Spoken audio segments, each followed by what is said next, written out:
আহা কি খুশির খবর! আবার চলে আসলো বাগানে নতুন কাঠগোলাপ, যেটাকে আবার কেউ কেউ কাঠচাঁপা বলে, আবার ইংলিশে বলা হয় প্লুমেরিয়া। আর জামা কাপড়ের অবস্থা দেখলেই তো বুঝতেই পারছো কি অবস্থা, পদ্মর রিপোর্টিং করতে করতে এই অবস্থা এখন হয়ে গেছে। চলো এটাকে তাহলে আনবক্সিং করা যাক। কিন্তু এবারের প্লুমেরিয়াটা একটু আলাদা, এবারের কিন্তু কোনো নয়েড না, মানে আইডি ছাড়া না, আইডি নিয়েই নেওয়া হয়েছে। আর এগুলো চারা না, কাটিং নেওয়া হয়েছে, ম্যাচিওর কাটিং। এবার তোমরা অনেকে বলতেই পারো কাটিং কেন নিলে, চারা নিতে পারতে। দেখো চারা আর কাটিং একই ব্যাপার প্রায়, ঠিক আছে। চারা নিতে গেলে একটু দাম বেশিই পড়ে, এই কাটিং দুটোই প্রায় 1300 টাকা নিয়েছে, আর শিপিং চার্জ 100 টাকা, মানে টোটাল 1400 টাকা নিয়েছে। তার মানে ভাবো চারা তাহলে আরও কত নিত।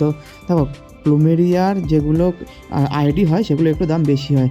এটার আইডি হলো ক্লিড না কি একটা যেন নাম, 3 হেডেড ছিল এটা, কিন্তু খুবই ভালো কাটিং দিয়েছে।